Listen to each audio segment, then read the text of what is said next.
if you could watch the game anywhere in the world tomorrow, anywhere in the world, where would you watch your boys play Game 7?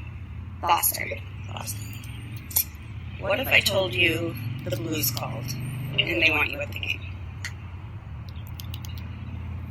What? How? Doctor said it's okay.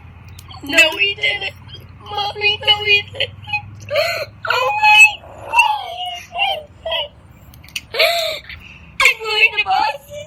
With less than 15 seconds to go, in on the forward, drops the puck back, Pietrangelo to the net, scores! With 8 seconds to go in the first period, Alex Pietrangelo has made it 2-0 St. Louis. Brad Marchand, he's dead tired. He looks and says, okay, I got a chance to change. Instead, no change is made. He misses his man Schwartz. No, they just took our dream, our lifetime dream from us. Ryan, a defensive clinic to win the Stanley Cup on the road. How will you remember this game? Oh my God, the way Bennett performed there, he was unbelievable. That first period, he made unbelievable saves. He gives us a chance to make a little mojo going. Once we got that lead, we knew we were going to fuck it up. Yeah. I was just sorry. I just want to talk. I'm so sorry. We just knew we were going to hockey before. I'm really sorry. But it was unbelievable. We worked so hard. I don't know what to say. It's amazing. Oh, yeah. You're always on the run now. Rolling up with somebody. You gotta pick it somehow. I think you got to slow down before you start blowing. I think you're headed for a breakdown. So careful not to show it. You really don't remember what something that he said. All the voices in your head. This song is going to be the song that is going to be playing in St. Louis all weekend. It's probably the only song that will be allowed on the radio. Yes, the song that they collected in Philadelphia one fateful night in December, and as used as a rallying cry from being down in the basement, 10 points behind the Vancouver Canucks, to winning the Stanley Cup, the St. Louis Blues. We'll get into that and much more on Agree or Disagree, the podcast, Hockey Edition. My name is Kevin Olenek. You can, of course, follow me on Twitter at KEVOLE. Go on the website, kevinolenek.com. Subscribe on iTunes, Spotify, or wherever you get your podcasts. We are a very tired group today as well, because after all, since Thursday, if you were to listen to TSN, Sportsnet, and everywhere across Canada, it was... Canada! The NBA title is yours! The Toronto Raptors are the 2019 NBA champions! So, Tyler, in northern BC, have you recovered from that incredible moment? Yeah, no, it is a couple of days ago now, but what a time that was, watching the Raptors on their run. It sure, amongst my group of friends anyways, generated a lot of excitement. The city of Terrace here actually organized a little public viewing party as well, so it was quite something. And Sean, how in Calgary were you celebrating? I wasn't. Just waiting for that answer. Oh no, it was fun. I watched the game. It was good. It's the drama, the story. It's all very, very good, fun to watch and to follow. But yeah, that's about it. Heidi, I would imagine that your birthday is more important than all of this, and this is what you're focused on. Happy birthday, by the way. Oh, thank you. You know what? It's been a good week of just watching sports and seeing the teams that I wanted to win, and all that stuff. But I was actually at a little bit of a viewing party here in Calgary. I was at Work Nicer, which is a co-working community here.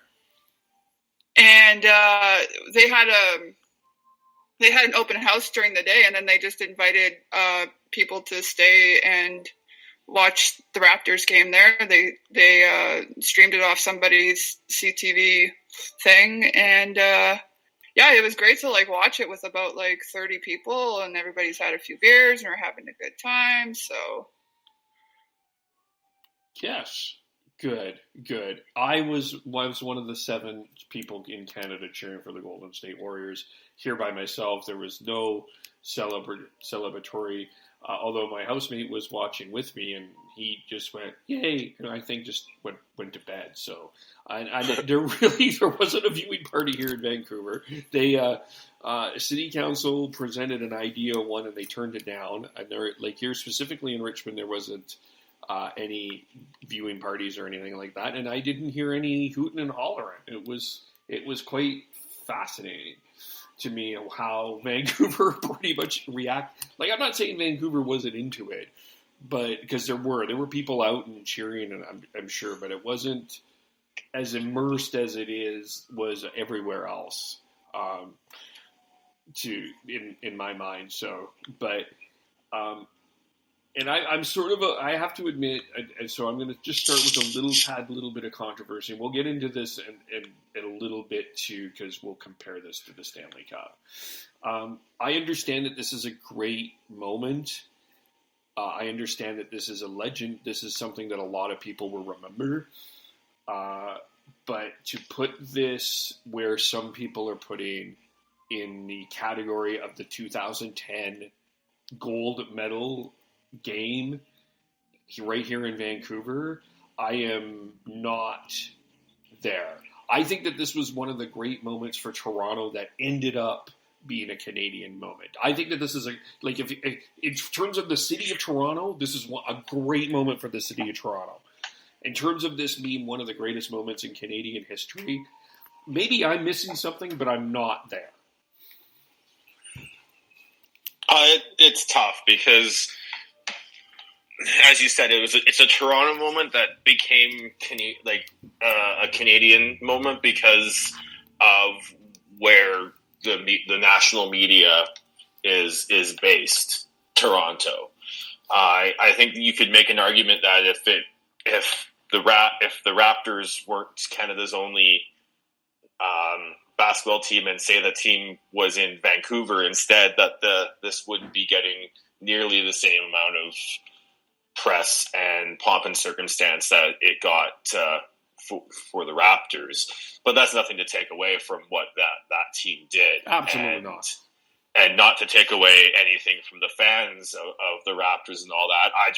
I agree with you, Kevin, in the aspect that it's not in the same breath for me as the 2010 gold medal game, because if you look at how people reacted afterwards across the country, not just across Ontario, which is apparently across the country, but across the country, proper coast to coast.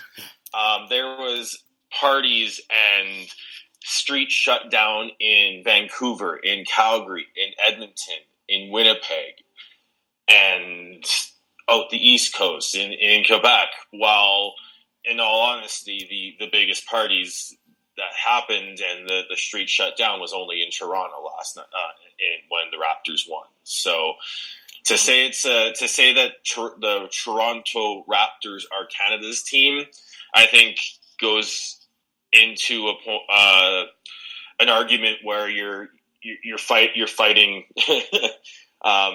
because there's people who feel like that, but in all honesty, from my perspective, the term Canada's team is more of a media-led narrative that it only gets put out because it sells stories and sells whatever is going on.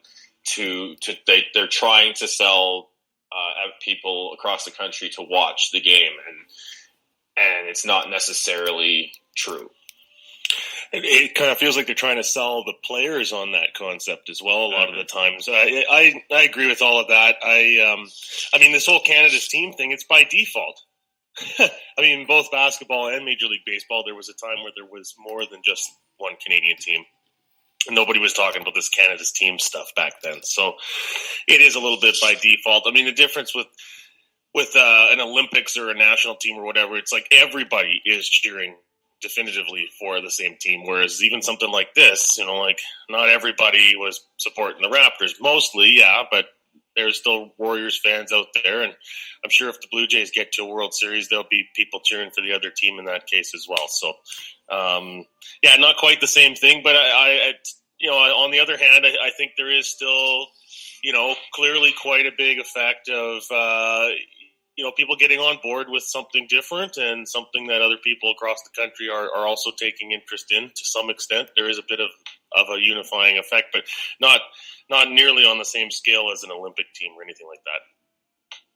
Yeah, I kind of don't really like this idea of this Canada's team term. Like, to me, if somebody says Canada's team, I think of an Olympic team, like something that's actually nationally based, not just because Toronto's the only team in the league. I kind of just agree with most of your guys' sentiments that, like, yes, it wasn't as big as, like, as you said, that hockey game, but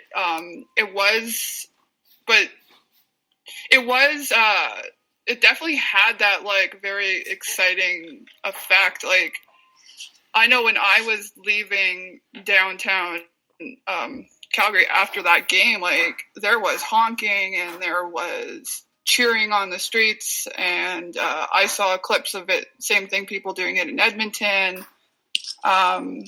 So, like, I think it's okay to have it in that same conversation, but obviously it's not at that same level.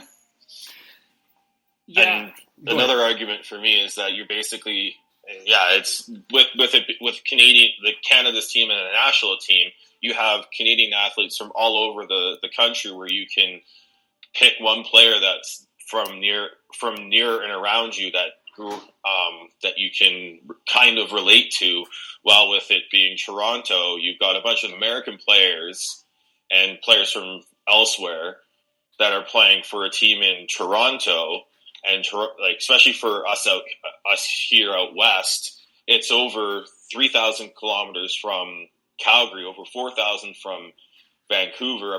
And you're just trying to sell that we should be cheering for Toronto over, say, a team from Seattle or Portland, when that could actually fit what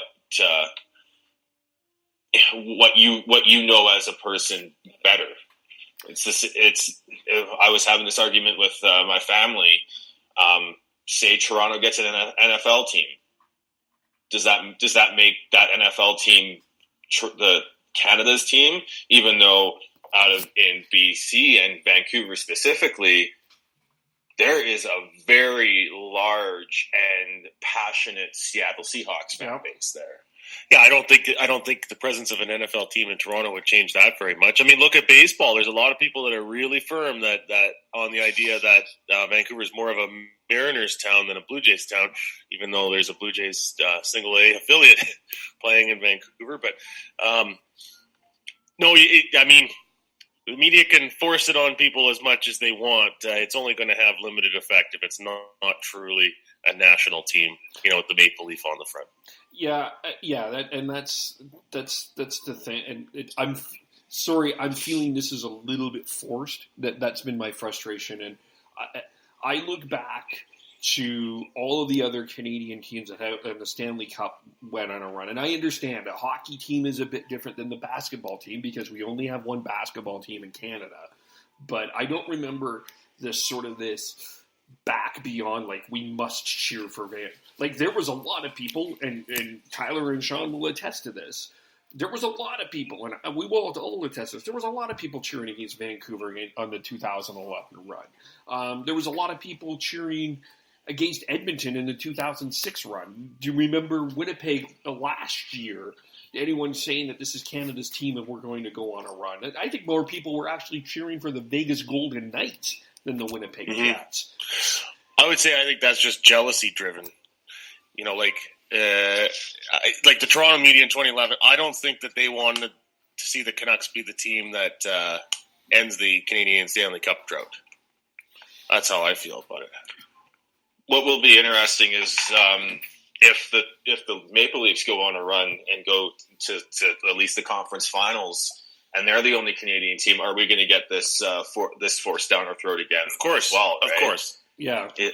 So that's part of my issue is that it's all media driven to a point where they're just trying to sell something to make it feel bigger than it actually potentially is. But it's just, and I would say going back, yes, that hockey is different because there's lots of different. There's 7 teams in Canada, but the way that the Toronto quote unquote national media treated Vancouver in 2011, I think really killed any chance that you could sell the term Canada's team going forwards. Yeah. And maybe you have a different perspective because this is Calgary, and Calgary and Toronto don't have the same relationship. Maybe they're like we hate the Leafs, but the Blue Jays are loved, and the Raptors. I mean, they weren't hated, but I wouldn't argue that they were a national brand until really this year. But from your perspective, what do you think? Yeah, I don't know. I decided to just cheer for the Raptors. We were joking on Twitter about how I just declared that I was a Raptors fan on Monday afternoon. But I just was cheering for them because honestly, I just remember when I was a kid when the Raptors and the Grizzlies started, and I remember having gear from both teams, and I just remember that and liking dinosaurs as a kid, and I was like, sure, I'll get on this Raptors bandwagon or whatever you want to call it, but I wouldn't say that I was cheering for them just because they were a Canadian team. And if we're going to talk about the Maple Leafs, if they go on a run, I'm not going to say, oh yeah, I'm going to cheer for that team because they're the only Canadian team. I'm not going to do that probably with any Canadian team. Maybe Winnipeg, I don't know, but I'm not going to do that just because. Yeah.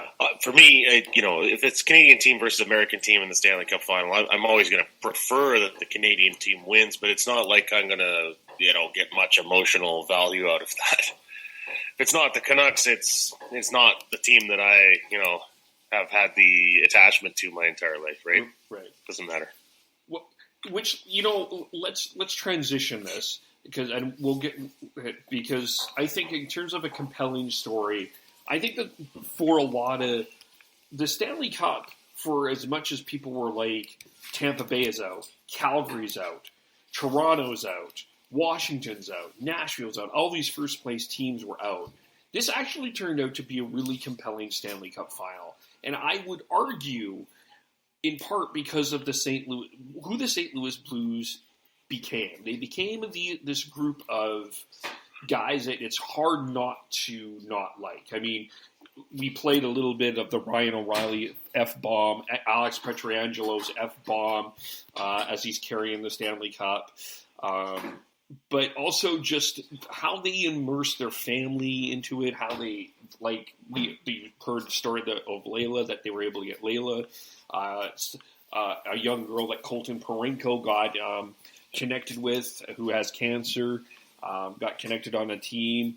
Barkley the puppy as well. How can you not like Barkley the puppy, who, as Sean said, probably deserves a ring more than Michael Del Zotto? But that's a whole other argument. But there was just something really compelling about the St. Louis Blues team. Patrick Maroon, a guy that nobody wanted.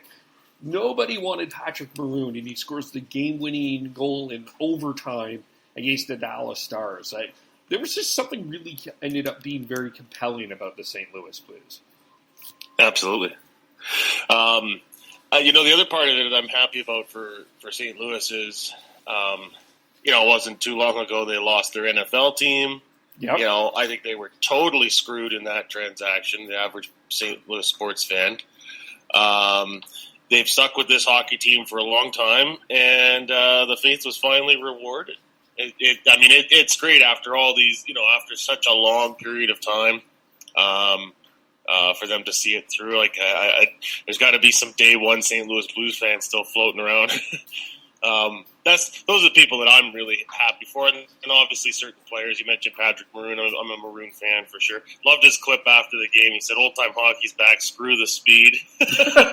So they Craig Berube. Still I guess has the interim head coach label. That seems kind of silly now, but there's a lot of the ex Toronto Maple Leafs players on that team. You have Bozak and Steen, in particular there. Yeah, so they've been at it for a long time, and they finally get rewarded. And then another rookie goalie carrying the team to greatness. Yeah, 2 rookie goaltenders getting winning the Stanley Cup in the last 4 years. Yes, Matt Murray as well. Yeah. So, going from January where they were dead last in the league to Cup champs in June. That's quite the story. Yeah.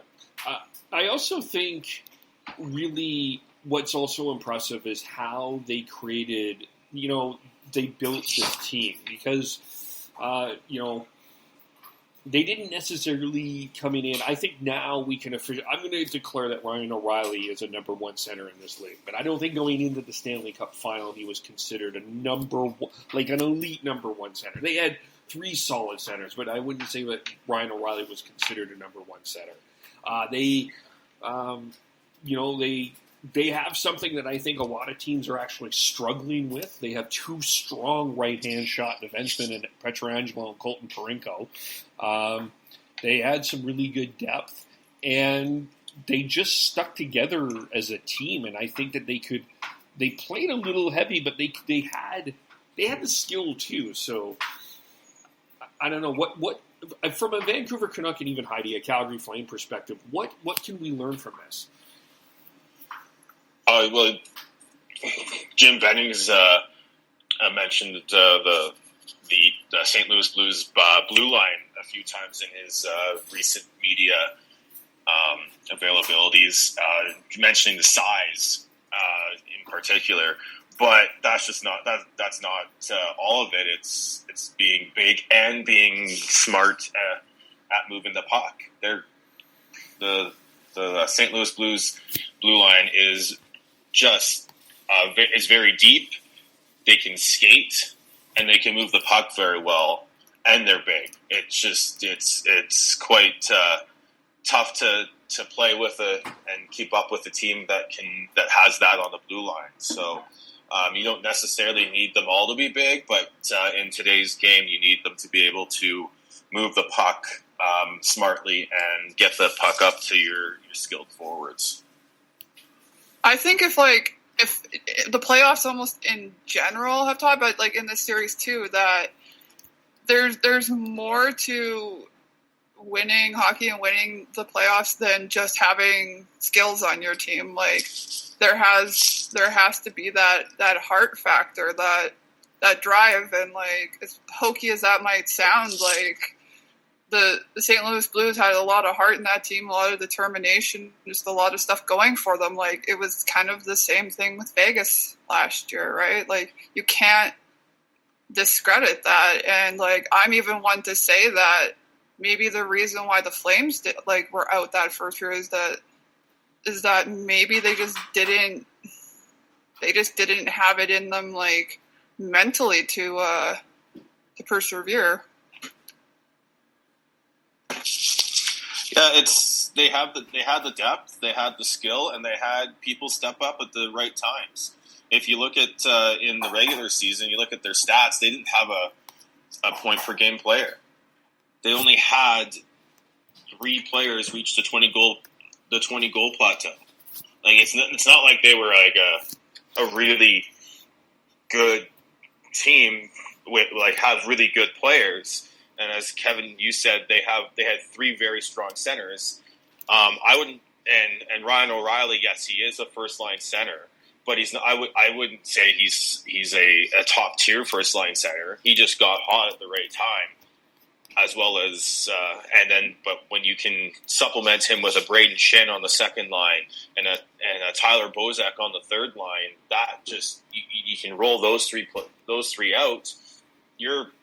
You're set in terms of being able to just play at a higher intensity level and a higher speed than other teams can when they have to roll only 2 lines.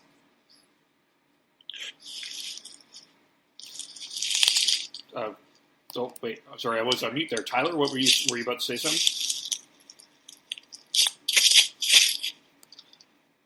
Oh, he's still on mute. Well, I'm not saying is Ryan O'Reilly in the top 5? No, but I think he certainly stepped up. But you're right, this team didn't really have not only didn't you have the superstar per se, but it was just more. It was more of a more team concept. And remember, it's been well documented. They got off to a rotten start. So I haven't necessarily done the breakdown of what their stats were when Craig Berube came over. If they started scoring more, looking quickly, they seemed to be winning a lot of games 3-2. They weren't blowing teams out, but they were fighting in every game.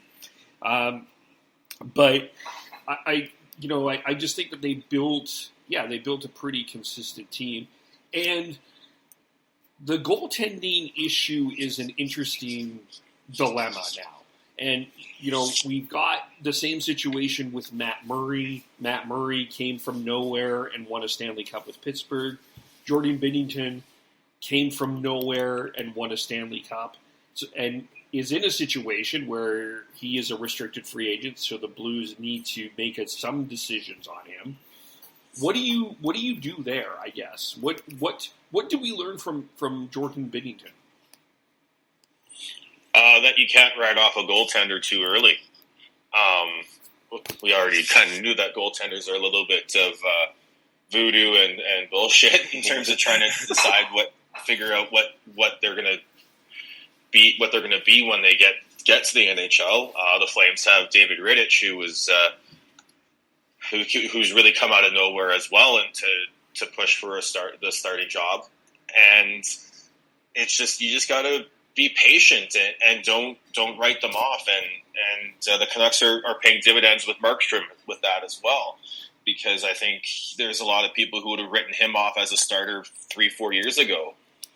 And you just and you need to always have an influx of goalies and multiple goalies coming up, because you never know which one's gonna hit. So I know not only do the Flames have Rittich, but they also have Tyler Parsons and Gillies. Gillies in the AHL that could push up next year or the year after. The Canucks have Demko coming up, DiPietro. They just signed Jake Keeley, and they still have one other guy starting who's going to be in the NCAA again next year. It's just if you have a good pipeline of goaltenders, then you're not going to have to spend an exorbitant amount of money to bring in a UFA goaltender and to solidify your team. The one thing, too, about goaltending in this particular Stanley Cup final and in the run was Binnington's ability to bounce back after a loss. Sometimes we've seen it go the other way with goalies in the playoffs, where it just gets worse and worse and their confidence is shattered, and then you have to change goalies. There was none of that with Binnington. He wasn't. There were ups and downs for him, certainly, but he was able to bounce back and almost every time it seemed like he had a bad game. Yeah, I think it just goes to show that just and I'm just echoing what you guys said, that you can't write off a goaltender too soon. You can't sometimes even write off a goaltender even when they're getting older and they seem like they're crappy and they're having a bad couple games, and then all of a sudden they out of nowhere surprise you. And that's why I think goaltenders are probably the most interesting players on a team, because you never know. You never know. And I think one thing that is starting to change is teams and organizations are starting to realize how important goalie coaches are. A change in a goalie coach and a change in approach could really change how a goalie performs.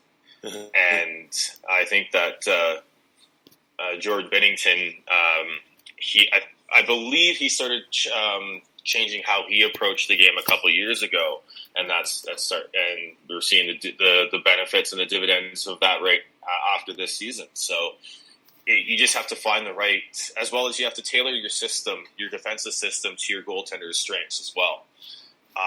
A team that really did that very well was LA. Jonathan Quick was very had a very different style, and he was a very aggressive goalie. So there was a lot of, if LA hadn't been so good at defending the cross ice pass, there would have been a lot of tap in goals that would have taken away their cup runs, and they realized that and tailored their defensive system to take away that cross ice pass a lot more than other teams would have. That is a good point, because we never really talked about, we haven't really gotten into a deep dive of what actually was the difference between Mike Yeo and Craig Berube in terms of how they changed their style. I mean, but that certainly, I think, probably helped a lot of what we saw from Jordan Binnington as well. Yeah, that's a good point. Anyway, Tyler, were you going to say something? No, I mean, I totally agree with, and it doesn't get talked about very much about how teams would cater their defensive style to their goaltending. That's so crucial. It's you can't just expect the goalie to, carry you at times. You can't just put the goalie in there and hope that, they're going to just stop everything. It has to be more thought out than that for a team to truly, get through a Stanley Cup playoff run. Yeah. The other thing that I think, the other takeaway that I'm interested in seeing what happens is how teams are going to approach the regular season. I mean, I don't think that we're going to be seeing what happened with the Blues going from last to first again. But we look at what happened really in the second half. You had the Blues take off. You had the Columbus Blue Jackets get an a Panarin, get a Matt Duchene, get an Adam McQuaid, and sweep the Tampa Bay Lightning, who were on this record pace for wins. They were dominant, but actually got swept out of the first round. I wonder how teams are going to be approaching the regular season now. Is it really going to be that urgent for teams to finish in first place, or really build yourself in the second half to be a Stanley Cup type of team? I think there might be some of that going forwards. I think the dreaded term that's sort of plagued and changed how NBA teams have approached the regular season in load management is going to start creeping into the NHL, especially with goaltenders. It did this year. Boston did a fantastic job at keeping Tuukka Rask very rested and ready for the playoffs, with having Halak play a decent amount of games in the regular season. So I don't think you're going to.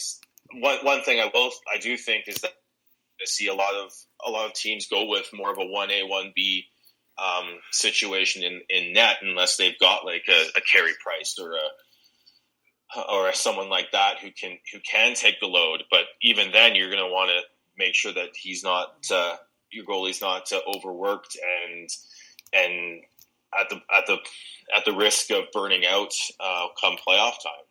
So, and maybe even with the older veteran players that or even players who have had injury concerns in the past couple of years. Maybe you rest those players the odd game here or there to try and help with load management.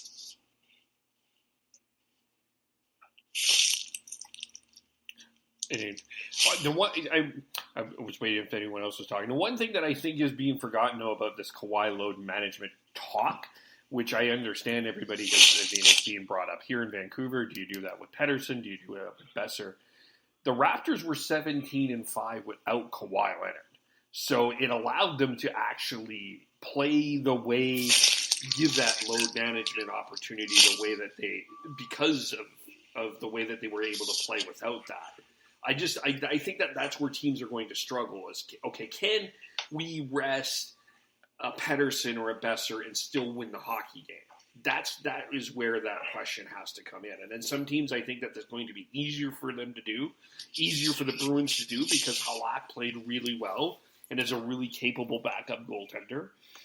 But not as easy in a place like Edmonton where you don't have a backup goaltender with the same type of quality. That's where the problem and the challenge is going to lie. Yeah, and do you cost yourself a potential playoff spot if you start doing that? That's, I think, always the concern, right? Like, with the Raptors and Kawhi and all that, there wasn't much doubt they were going to make the playoffs. So it was easy for them to do that from the outset. But I don't know. We saw this with Travis Green as well. Like, when they were stringing some wins together and they were hanging around the playoff chase, he rode the guys that were performing. Guys like Michael Del Zotto or Tim Schaller, they didn't, they were in the wilderness for a while. We didn't do it. Are they alive? Like, you never saw them, right? Yeah. A team that's more secure about their playoff spot, they will, rotate the other people in so they're not rotting and they're getting playing time and everything like that. But it's, coaches are in the business of winning, and sometimes your team isn't deep enough to be able to do any kind of load management. But on the idea that we're going to see that creep into hockey, I think we will. I agree with that. Yeah, I can see that within the next few years for sure. But that comes down to the GM and roster building too. If the coach doesn't feel comfortable doing that, then the GM's not done his job to give the coach the depth that he needs to be able to quote unquote load manage some players. Yeah. Heidi, yeah, I'm all for this being a thing because you hate to see some of these players who are injury prone but are good players to get them. Sometimes they do deserve the break, and if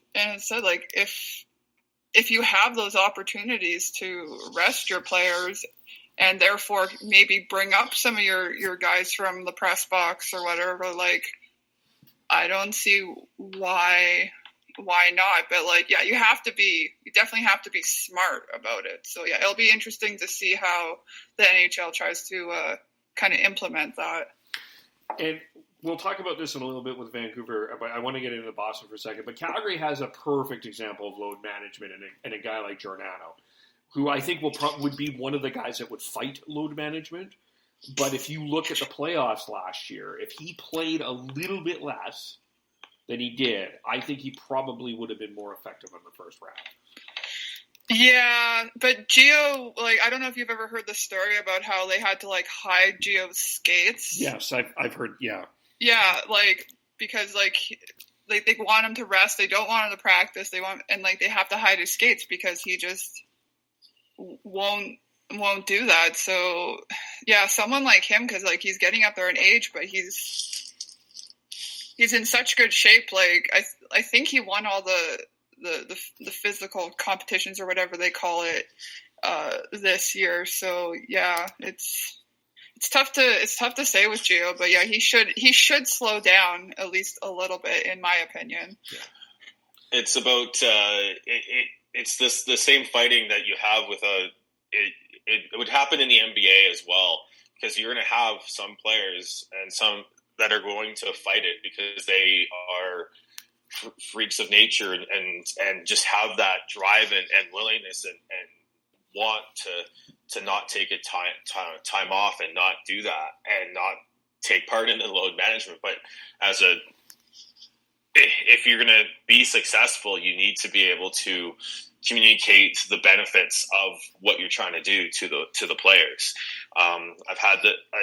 It's the same thing with any sort of fitness programs and diet and nutrition programs, because one thing I've wondered is how restrictive are the NHL and any sport team with their players in terms of what they eat, like on the road and at home, and what programs are they providing their players, because that's something that isn't capped in terms of what you can spend. So it's finding ways that you can get that edge on the other team, get to make your players a 5% better than what they were last year, that teams need to be looking into. And whether it's load management, or back when Mike Gillis was the GM of the Canucks, and the sleep doctor, and doing research like that to try and figure out how to work the schedule and how to travel to make sure for fatigue management is huge. And the more teams to do that, the better for the quality of play on the ice. Does that also include banning Fortnite? So we have load management, we have fatigue management, and we have Fortnite management. Fortnite management, yes. Yeah. Yeah, well, if you look at Patrick Laine's play this past year, you might have that argument. You might have that argument. Yeah, it's certainly interesting. Yeah, and I mean, yeah, the mentality part of that too, I think will be interesting. Before we get to, I do think I do want to talk about the Bruins here. We do have to. Well, we don't have to, but I want to. Specifically, Mr. Brad Marchand, who it was seen crying in the middle of the center ice after Game 7. We heard a clip from him earlier. That crying meme has been shared with such joy in Vancouver. I actually think, Tyler, when we are at the draft, my bold prediction is that when Boston's making the presentation, they might put the Brad Marchand meme right behind them and have Gloria just a little bit of a subtle one. But there were some people that were a little bothered that Brad Marchand meme was being shared, because it felt like a little bit of a bullying, and like, these are competitors. These are like, this is the toughest thing. And Marchand has said, like, he's still not over 2013. People forget that was it. That they also lost that final too. I guess, how do you respond to that? There's going to be no sympathy on here for Brad Marchand, I'm assuming, right? No. Not really, no. That was the quickest anyone has ever answered. Yeah.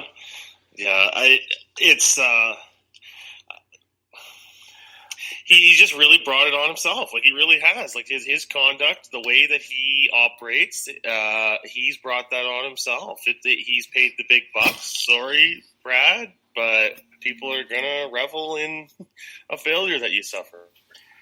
Well, that 2011 series with the Canucks and Bruins was so, like, got personal and mean and petty and dirty. Like, that, there hasn't been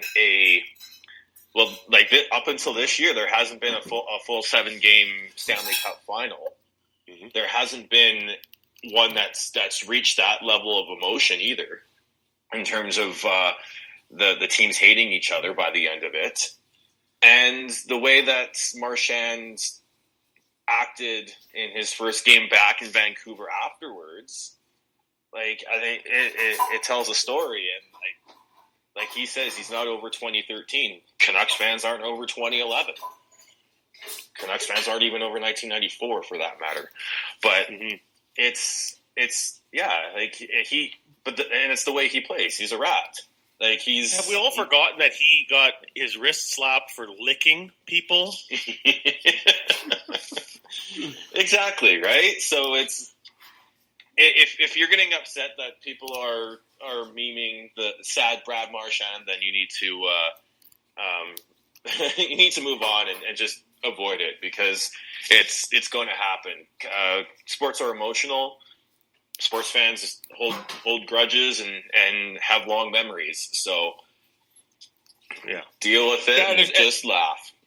And there's nothing, it doesn't make him less of a man or something like, weak that he's, letting some tears out at the end of a playoff run and falling short in Game 7. And, there's nothing wrong with what he's doing. It's just don't expect people to get on the sympathetic side of the equation there. I mean, because the history is what it is, Brad.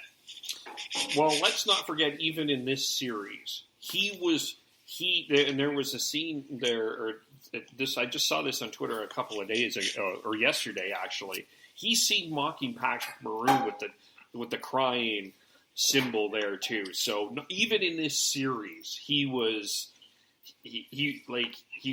behaving like a rat. I mean, in the series before, he's mocking Justin Williams and about taking a bad penalty, and lo and behold, it's his line change that cost the Bruins the Stanley Cup. Of course, he's put himself, Tyler's right, he's put himself in a position where there's no choice but to laugh at him. And you know what? I don't like bullying either, but this guy is an actual bully he deserves this. But is Brad Marchand actually upset about the internet memes, or is it just fans that are upset about it? It's Boston fans, because Boston fans are completely bubbled and yeah, I'm pretty sure Brad Marchand does not care that, I get the vibe from him that he would not care that people are making memes of him, or he shouldn't.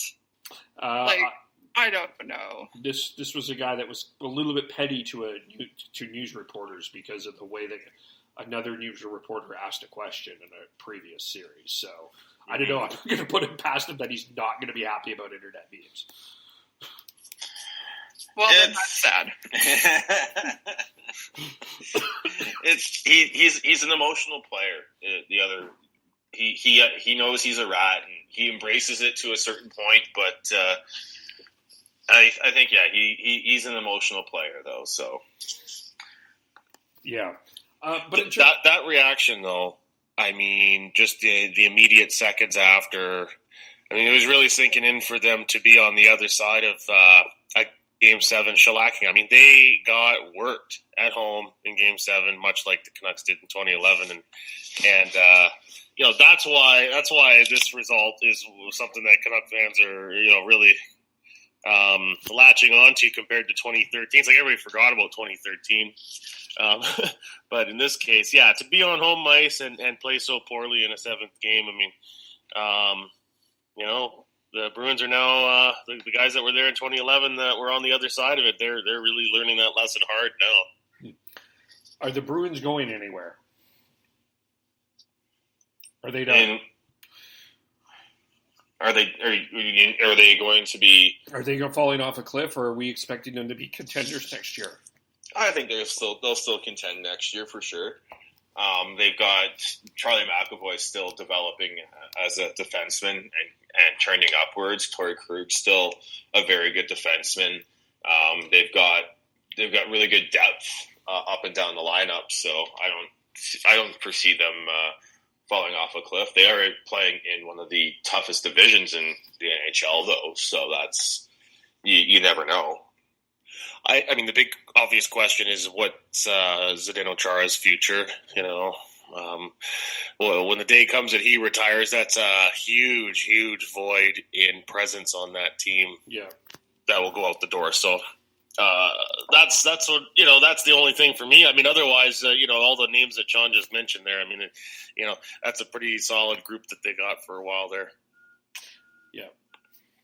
Yeah, for sure. Moving on to what's going on. We'll start in Vancouver. We do have some Calgary questions here too. Well, Heidi was able to get from some people. We'll talk about them in a moment, but I do want to start with the Canucks here. So I'm going to start with Loui Ericksson, and also my friend Elliot our friend Elliot, he was nice, and he sent that 31 Thoughts thing. Thanks, Elliot, for that this morning. I think it's because he knew we were recording, and he was like, "Hey, Kevin, I'm going to send out the 31 Thoughts." Hey, thanks, man. That really helps us. But JP Barry was on, Ericsson's agent was on Sportsnet 650 yesterday, and then Jim Benning was on TSN 1040. And they both actually kind of ended up saying sort of the same thing, that if there is a way to move Loui Ericksson, they will look at it. We've talked about this a lot, I guess, but I guess the question is, in a scale of 1 to 10, and remove the idea, because I don't think that this Eriksson-Lucic trade is going to happen. That's my personal opinion. I can't see it happening. On a scale of 1 to 10, in terms of possibility, do you think Loui Ericksson is traded before the start of training camp next year? I would say 6. I think the appetite is there to move him. I think there are deals out there to be made. They will have to take a bad contract back, or eat some of this salary. But I think there's a trade out there for them to make. But it's not a slam dunk. I'm going to put this at 8. I mean, I think it's pretty clear he would like a change, the player. I think it's pretty clear the coach doesn't have a lot of confidence in him. And the third part of it is with his salary and what he's providing to the team, it's kind of working against what they're trying to do there. I mean, other than that, I mean, they have some free agents they signed that are getting, probably paid a little higher than they should be and a little more term than they should. That then would be ideal, but it really stands out with Eriksson. He's not really earning the contract, and it kind of goes against what the Canucks, I think, are trying to do. So I think that they would like to move on from him and will eventually settle on a deal that probably won't wow the fans, but it'll be a deal nonetheless. As somebody on the outside who just keeps seeing all these like little rumblings about that and how it's connected to the Flames and how it's connected kind of to everybody else, like maybe I'd give it like a 5 or a 6, like just in likelihood, just because it's being talked about so much. But I don't want him to come to the Flames. So, Heidi, you are not open to the idea of an Eriksson for Neal trade for the Flames? Not at all. Like 0.0%. Well, okay, I don't know if it's like that 0, but I'm on the train of I still think Neal deserves a second chance. So, okay, Sean and Tyler, if you had your preference, then you have two bad contracts: James Neal or Bobby Ryan. Oh, I'd probably go James Neal. I think it's depending on whether or not Ottawa's willing to retain, because they need to hit the cap floor. It's likely James Neal for me, just because he's $2 million cheaper. I've always really liked Bobby Ryan, to be honest with you. I mean, is he, is there good value in the contract there? I mean, you could always make that argument that no, there's not very good value there. I don't know. That's a flip. I think flip the coin on that one. I mean, yeah. I mean, by default, I guess you the one that comes less expensively would be the preference there. But I mean, personally, just watching them play, I mean, I've always found Bobby Ryan to be a player that can bring a lot of excitement to it. A forward group, but. I don't have much on that one. Because, I mean, I guess if it is a bad contract, the three names that are coming obvious, and I'm sure that there's other ones. There's also Kyle Poso, I guess, in Buffalo as well. That would be another one. But you got Lucic. I don't think that's happening. You got Neal. I really doubt that that's happening. If Ottawa is in earnest, it's probably a Bobby Ryan, and there's there is bad contracts out there. Do you think the Canucks need to add we've talked about the we should play the sweetener drinking game. Sweetener, drink. But we talked about... oh, my goodness. It only took an hour into the podcast to bring this up. You had to mention sweetener. I had to mention this. But you know what? We haven't talked about the idea that the Canucks, if they're trading Ericksson, need to put in a sweetener. We have assumed, for obvious reasons, because of Lucic's contract, the Oilers would have to put in a sweetener. But do you think the Canucks may have to do that? I think it depends on the deal. If they're getting like a Bobby Ryan contract back, I don't think they need to, because they're both comparable, and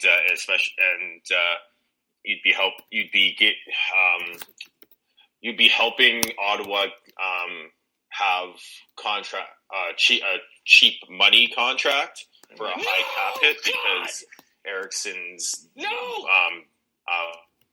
especially after July 1st would be do less money than a Bobby Ryan. But like I said, it just depends on the contract, and that's coming back. It's part of the negotiation, right? Mm-hmm. It's hard to say. Yes, for sure, you got to put a sweetener in or not. It just depends. Yeah, because that's why the Oilers are being asked for one, because the Lucic deal is a year longer. He's got a no movement clause, which means that he'd have to waive to be exposed at the expansion draft. So you never know if Lucic would be willing to do that. We saw that come back and burn the Anaheim Ducks with Kevin Bieksa not willing to waive it. So teams are going to want protection on that, or at least something to something to incentivize taking on a bad contract if it doesn't quite match up with what's going out the other way. Yeah. Something else here in regards to Lucic, Neal, Ericksson, all these names. Which team is more desperate to make the change? And I think you can argue that in various ways. There, Lucic. I don't know. Do Oilers fans feel like Lucic has quit on the Oilers? I don't know. It sure seems like being more connected with Canuck fans, it sure seems like people want to run Loui Ericksson out of town for sure. They're done with Loui Ericksson, but I don't know how that is in Edmonton. Calgary, Heidi's making the argument for giving him another chance. I think that would be prudent considering what he's got left on his contract still. But again, you healthy scratch a player like that with that kind of money, you lose, your season's over. There's repercussions for that. So which team is more desperate to make the change? Really is what it comes down to. To me, it's the Oilers. To me, that contract, if you. Especially after hearing from Jack, they are so trapped with this contract that, if they can't move Lucic, they are going to have to protect Lucic. Where I think the Canucks are in a don't necessarily have to be in that situation. They are so trapped that they it's a literal albatross for them. Ericksson. I don't think him and Travis Green get along, but I could also see an argument that you can wait mid-season and get something for Loui Ericksson later. James Neal, I agree with Heidi, actually. I think that there's a number of factors here that seem to be in play that I don't think that we know much about. I think, for one thing, Neal was expecting to play with Monahan and Gaudreau, and that didn't happen. And I don't think, if you look at the way that Neal's style is, the Flames don't have that number 2 center that fits with James Neal. And I still think James Neal can be productive. So, to me, I'm not one to run James Neal out of Calgary. But to me, the way I see it in terms of the three most desperate teams to get rid of their guy, it has, in terms of a management situation, to me, it's the Oilers. Mm-hmm. Well, that and they're so much up close to the cap and needing to make some major changes too, right? That's the other issue with the Oilers, is that they may not have any big names to re-sign, But they need to do something to change things up because whatever they have isn't working. So yeah, they're probably a little more desperate to move Lucic out if maybe try another bad contract type or to see what you can shake up. But yeah, and again, that's why it depends on what the deal is, whether or not you have to add a sweetener or incentivize the other team for taking on a bad contract. Because the reason the Ottawa one is interesting is they're over $10 million under the cap floor right now for the projected cap floor. So you're going to need to get up there, and with Melnick wanting to pinch pennies until they're back up and competing, then maybe doing a Ericksson for Bobby Ryan swap where Ottawa retains $1.25 million of Ryan's contract, so that they aren't losing cap hit, but aren't paying out as much actual money, is a good deal for them. Yeah. So, Heidi, what do you think? What do I think? Definitely think that, like, if anybody's going to kind of make that kind of thing, it has to be Edmonton. They need to figure out what they're doing there. So I would not be surprised to see them somehow try to get rid of Lucic. I don't know who would want him though. Like, do you guys want him in Vancouver? Well, I would say there's a lot of people that say no. I would say if they were to take him, you're hoping for a few things. You're hoping that Lucic is very motivated coming to the Canucks, and can add something that they don't have. But I mean, he's already slow and he's getting slower. That's the concern there. Well, not only that, as comments Corey has put out so eloquently, they have that guy. It's Zach McEwen. Mm-hmm. So I don't know what the need for Lucic. If your argument is you need Lucic to protect Pettersson, Kevin, the need for Lucic is so you can get rid of Ericksson. Let's be honest. Yeah, that's here, right? exactly right. But like the argument for some of the Lucic argument was, well, we need someone to protect Pettersson with the old school thought. But how well did Lucic protect McDavid? Like, McDavid was abused. Like, ask Oiler fans. Yeah. He didn't change that in any way, shape, or form. If you have that, you have that guy in Zach McEwen. So, to me, I don't see it. I can't see. There's no reason for the Flames to be in on this either. They have a guy that can probably do that better if you want in Garnet Hathaway. So, I don't see why the Flames would need to be involved in that either, in my mind. So. Yeah, no, it's to protect Pettersson. It's just rationalization of what Lucic could bring, because, like Tyler said, the only reason we're having this discussion is that Loui Eriksson's been underwhelming and made those comments at the World Championship, and it looks like that they're looking to make a trade to get him out the door. So it's our garbage for your garbage trade, and you're trying to rationalize what the new garbage is going to do for you. Yeah. Now, before we get into the thing that got most Canuck fans angry, I just want to quickly ask you about the thoughts of Jake Gardiner and Tyler Myers. On a scale of 1 to 10, how interested are you? Jake Gardiner, if he's healthy, that's a 9-10. He's his puck moving ability would be greatly a really good add to the Canucks. Tyler Myers, more of a 5 because he's a little bit on the older side. He's bigger. You don't know whether or not his foot speed will keep up, and he'll be able. And I would. He's a bigger danger to be more of an albatross of a contract at the end of it, because they're both going to get term. Yeah, that's the issue is how long do you have to offer them for term before, to get them there.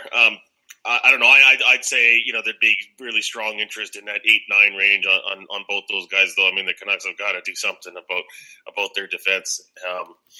And it doesn't look like there's going to be immediate help out of the farm system either right now. So, I don't know. Anyone and everyone, I think they got to take a look at. Including maybe Dion Phaneuf? Yeah, I was going to bring that up. Well, he just got bought out. Yeah, we just got some breaking news there coming across here. Dion Phaneuf has been bought out? Yeah, bought out by the Kings. He would, like, for the right deal, I think would be a fantastic bottom pair defenseman for the Canucks. He's big, he's physical, he has a good shot. He's not necessarily the best puck mover, but he can still move the puck decently. And now you're not going to have to deal with a ridiculous contract. Like he might get 3-4 type as a $3-4 million type contract as opposed to the $5 million that you were looking at before. So I think that's something that they should look at for sure.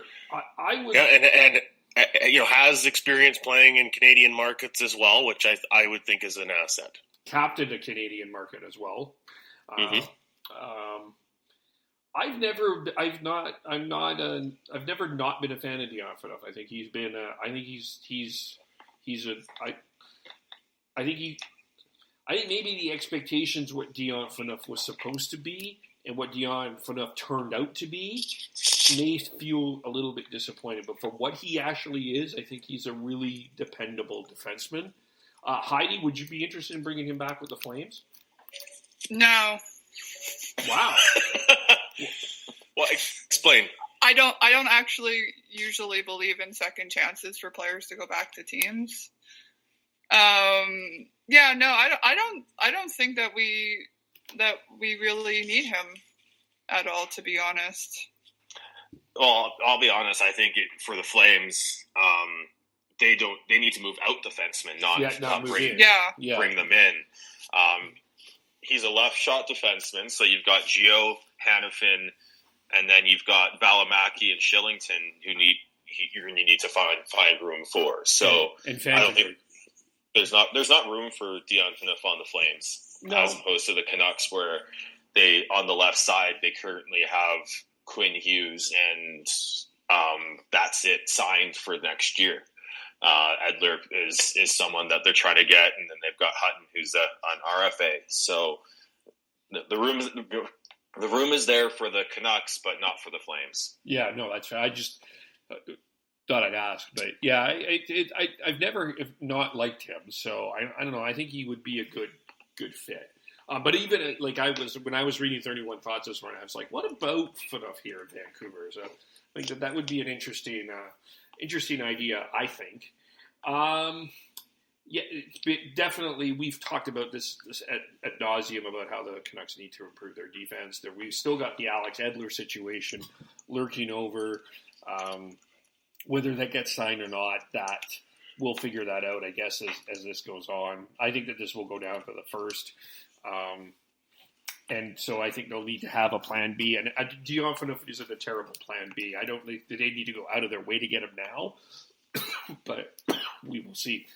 The thing that got most Canuck fans angry is the revealing of the New Jerseys, which brought a collective crowd that said basically this.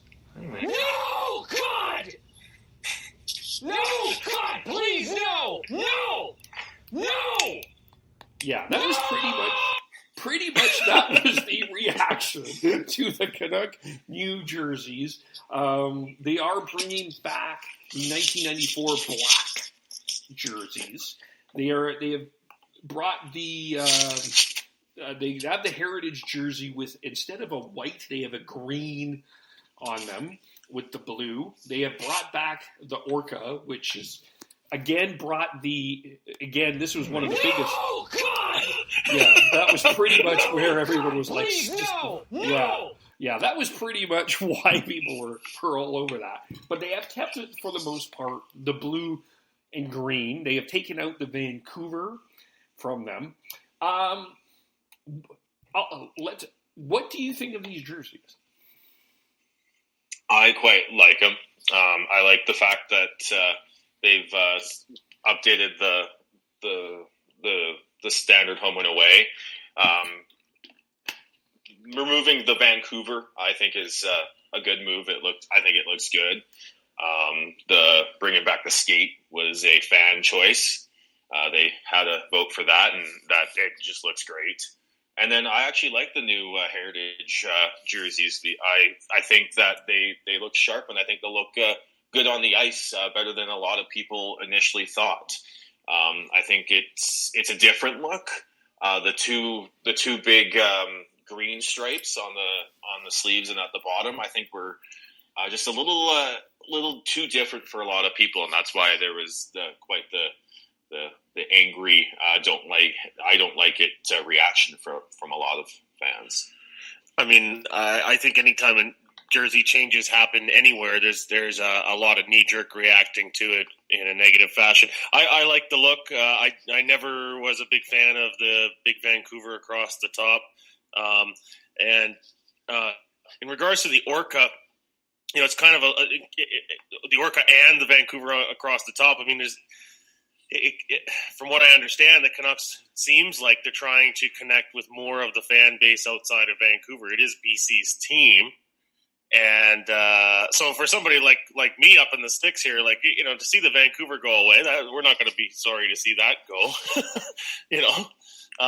and it just makes the jersey less busy on the front that way too. So I'm glad that they're sticking with the blue and the green scheme, because how many times are they going to change the color scheme? They kind of have to stick with that, I think. Yeah, so as somebody who's obviously not a Canucks fan and don't really feel either way, I love the idea that they are bringing back that skate jersey just for the special occasion or whatever they're bringing it back for. Because I grew up in BC until the mid-90s, so I remember that jersey. So I always thought it was super nice looking, and I always liked that. And that scheme, and I'm actually not a fan of this blue and green thing the Canucks have. So, but yeah, my opinion doesn't really matter, but I am very happy for that skate jersey to be back, at least in some sense.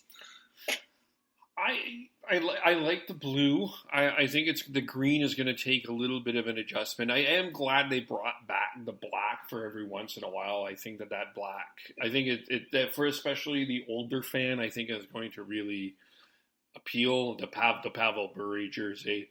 I still think that there's a place for it. I guess the one thing this is the one thing that I think the Canucks need to ultimately, I think this would help with we talked about this last week with the idea of bringing in a brand ambassador, and Tyler brought in the in-game experience. I think one of the in-game experiences that hurts is when you go to a Canucks game at Rogers Arena, there are all kinds of different jerseys being worn there. Whereas if you go to Winnipeg or you go to Calgary or you go to other places, you get that color. I think the Canucks, if they are going with the blue and green, I think they need to be consistent with that. And I think that would just create such a great atmosphere in the arena that you are like, oh, and I'm watching on TV. I know obviously I'm watching Vancouver, but okay, this is a literal Canucks home game. This is a unified fan base. And it just looks so good, especially in the playoffs. I think that the Jets need to change their color to blue. For that to have that look, but that whole whiteout sea of red kind of look, I think would be such a great thing for Vancouver. I'm going to put Calgary at the top of the list as far as how it looks on TV watching a Flames game. I mean, there are not a lot of people in the lower bowl not wearing red. And the Saddle Dome, the seat colors are not red. It's some kind of green and dark blue. I think hodgepodge. I believe it'd be color putrid, but whatever. Yeah, sure. But the sea of red is it's solid. And there's just nothing close to that in Vancouver. But I would say going back to 2007. Year they made the playoffs, first year with Luongo, when they decided to bring the blue stick in the rink look out, and there was the Believe in Blue sort of call to action happening there. That was pretty good. I think people were really on board with going with a unified look in the Arena Bowl and stuff. I had the privilege actually of going to Game 7 between the Canucks and Stars in that series, but. Generally speaking, and especially in the regular season, you're absolutely right, Kevin. I mean, there's just so many different jersey colors being worn there. That is lacking, and I don't know how the Canucks are going to solve that without, obviously sticking with these colors for a long time. Yeah, it just creates a really neat environment. I don't know. It just for my opinion, though, in terms of nicest jerseys, I still think the red and blue of the Montreal Canadiens just is far above everybody else, and I love that. I love that jersey. I actually wish I wish there was a rule that the Canadiens could only wear that jersey. I don't mind their home jersey, their road jersey. I like it too, but that red blue Montreal Canadiens jersey still to me is the best jersey in sports, quite frankly. One of my favorite anyway. But and the Flames are planning to go back to their retro jerseys eventually too. So we're going to be apparently seeing the retro red back forever. Heidi, is that coming? I really hope so, because that is my favorite color scheme of it is that retro red and that with the yellow and the white and stuff. Yeah. By the sounds of it, I think that's what's going to be happening. Yeah, that'll be neat. The Oilers orange is gross. Can I say that? That is terrible. I think they need to bring back the blue for them.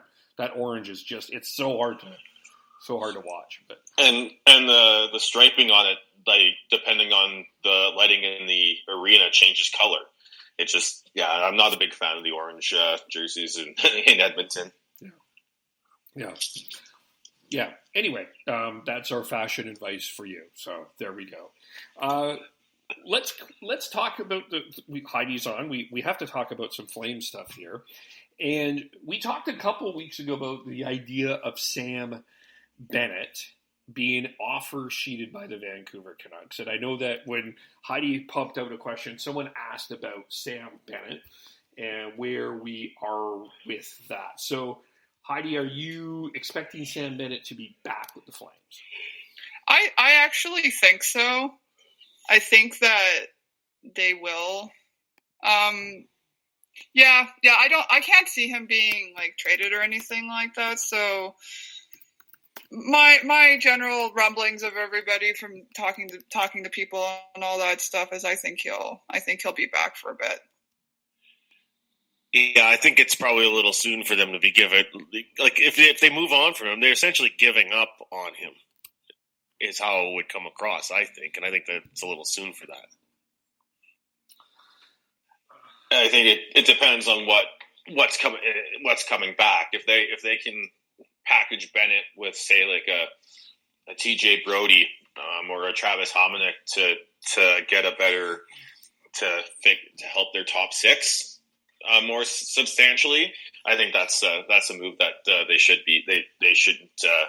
be afraid to make. But I think he's most likely back with the Flames next year. I'm tending to agree that he's back, but I will say this: if there is a really good offer sheet for Bennett.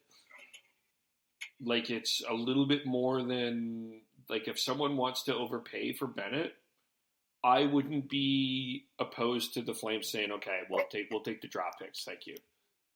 Yeah, no, I agree with that too. I think that the challenge with Sam Bennett is going to be, I don't think that this guy is ever going to be that regular season guy that they were hoping, but I think this guy is going to be a very interesting playoff player.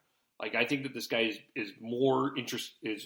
fits the playoff style than more of the regular season style. So, like, I don't want to overpay him at the risk of losing Matthew Tkachuk. But I would like to, if there's a good value to get back for him, I'm not opposed to that. Then we'll get to goaltending in a second. There's TJ Brody. I don't think he's back, but I don't know. I don't think that there's going to be much for him. I don't think that there's the value for TJ. Maybe it's more than I think, but I don't think they're going to get anything super spectacular for TJ Brody. No, I agree with that entirely. Like, yeah, I can't see him being back, but yeah, his value has kind of been diminishing, and honestly, like, maybe we should have traded him like at least a year ago. Maybe we would have got a little bit more for it, but yeah, I don't expect the return to be that spectacular for him. Oh, I think TJ Brody is going to return a decent amount. He's been consistently putting up 30 points a season, and nearly got to double digits in goals this year. I think he's worth something to play to teams. He is a left shot, but he likes playing the right side. So and right side defensemen are tough to get in the NHL. So I think if they do move TJ Brody, I think the return is going to be pretty a bit better than you guys are making it on to be. Yeah, I think you got to be optimistic with him for sure in terms of what you could fetch in a deal. He's a pretty solid player. Yeah, I like how the Canucks fans are more fans of Brody than the Flames fans are. There is that grass is greener on the other side effect, I suppose. Yeah, and your fans are also inherently going to be a little more critical of players like a TJ Brody, because especially where the Flames are in their development as a team, you're looking to be improving and being better than what you were in the past. And I think his in terms of what he's brought to the team, you could improve on it, but he's still a very valuable player in terms of value around the league. I think the Canucks fans do the same thing with players like a Brandon Sutter, who I think still has a good value around the league in terms of trade, in terms of what they could get for in the trade. But because he's older and isn't necessarily as offensively exciting as some players that are coming up, that he gets a bad rap with the fan base. Yeah, I think it's just been 2 years of watching this guy almost just not care. Like, it's just 2 years of not seeming to care and only seeming to work and fit when he plays with Giordano. When he plays with anybody else, it doesn't seem to work. That I think that's why I'm not.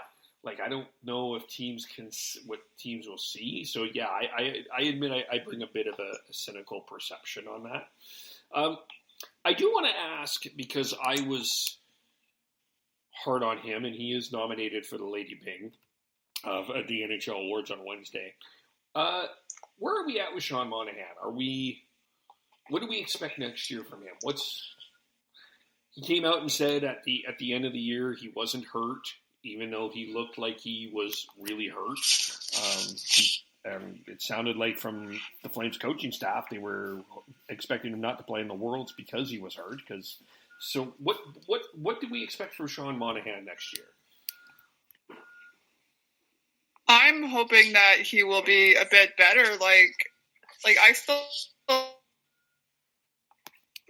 that kind of thing that maybe we thought that maybe he was hurt or something like that. And I kind of brought this up earlier about that idea of there being a lack of heart or something in the team, and I think it was partially evident with him. too, like especially like going into playoffs, like something just seemed off for whatever reason, and who knows what that could be. I think I'm hoping that he will have a better year next year. I can't see him going anywhere though. I don't see him going anywhere either. My concern for Monahan would be, has he reached his ceiling? Yeah. And that's, I think, what's happened is he has reached his ceiling, and he's also a very quiet and reserved person and player.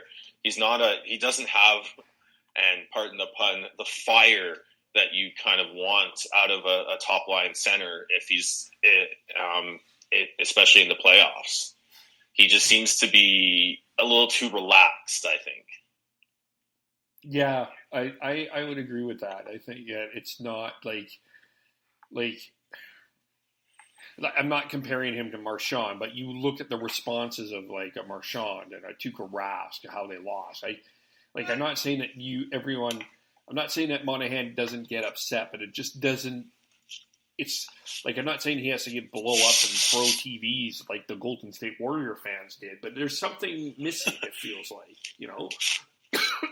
right? Like it's, yeah.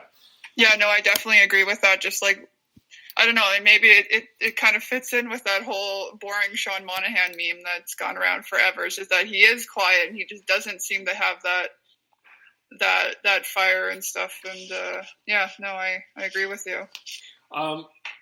The other guy, Travis Hamonic. I know that some Flames fans are concerned about trading him. But I look back at, and we talked about this at the end of the playoff run, Hamonic and Hanifin really struggled against Colorado.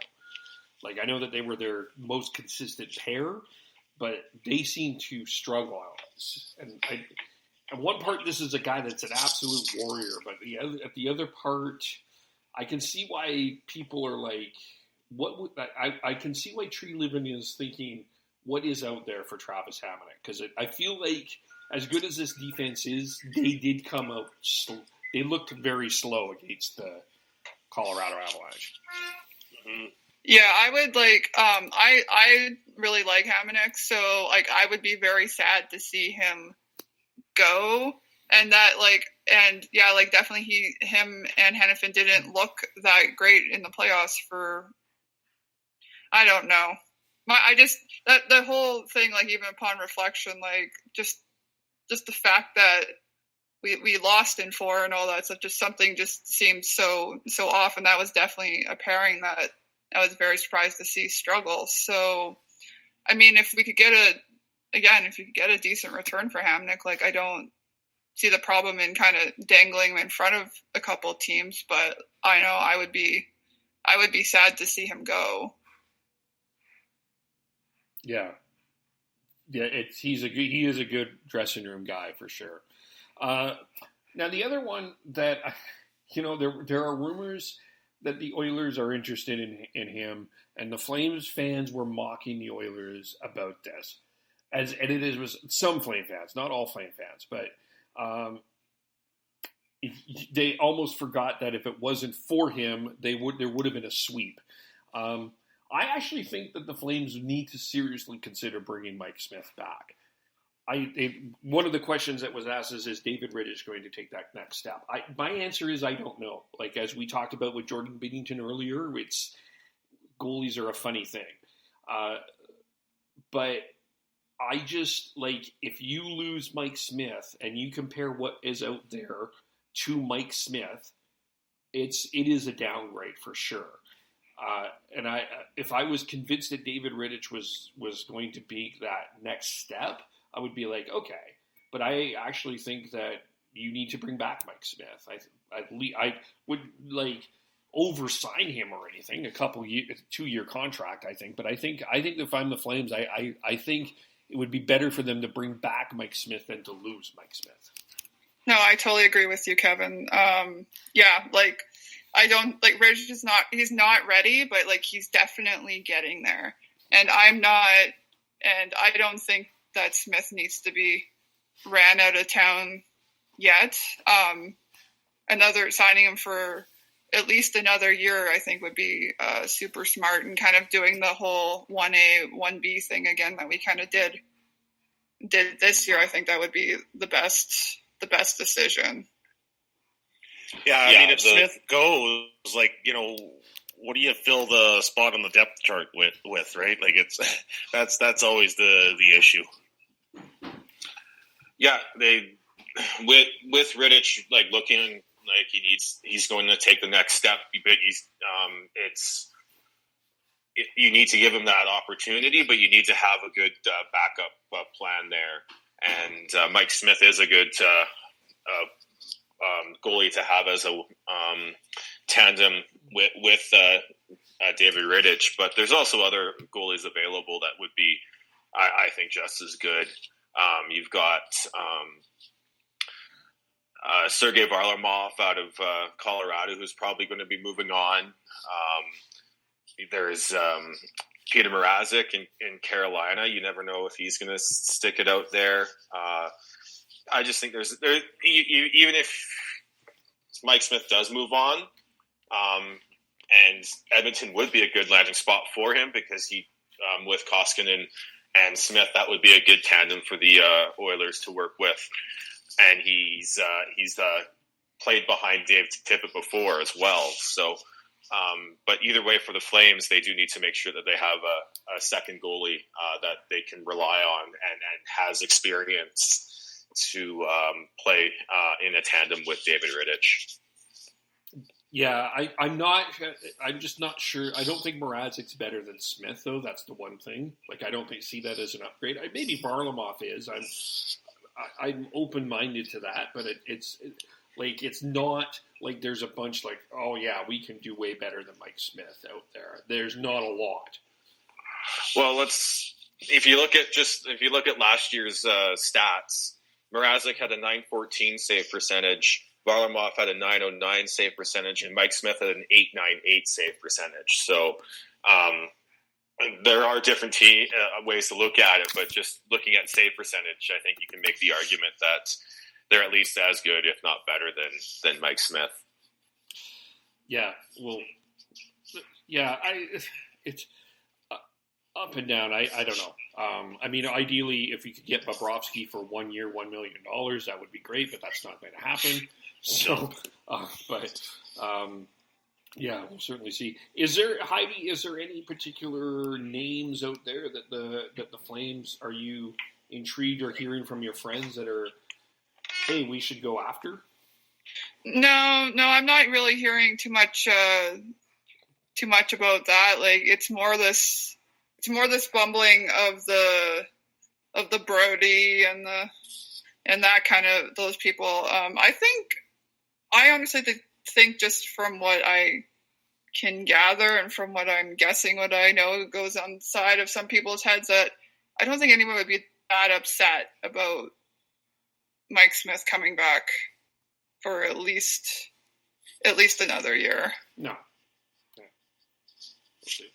One guy I'm thinking the Flames might target is Kyle Turris. Well, maybe, yeah. He does need to have might need a change of scenery, and Nashville does want to make a splash. I think the rumor is that they want to go after Matt Duchene, so they'll have to lose some cap that way. So I'm not sure where the cap room comes for the Flames, with Tkachuk needing a new deal and Bennett needing a new deal, and then needing to sign a second goalie, because Turris is making, I believe, $6 million. So I'm not sure where the cap room comes there, but it is interesting to see if they can make it work. Yeah, that's one guy I'm kind of thinking of. Other, like, in terms of the big name free agents, I'm not. Erik Karlsson, I don't know. Joe Pavelski, I think, is going to go back to San Jose.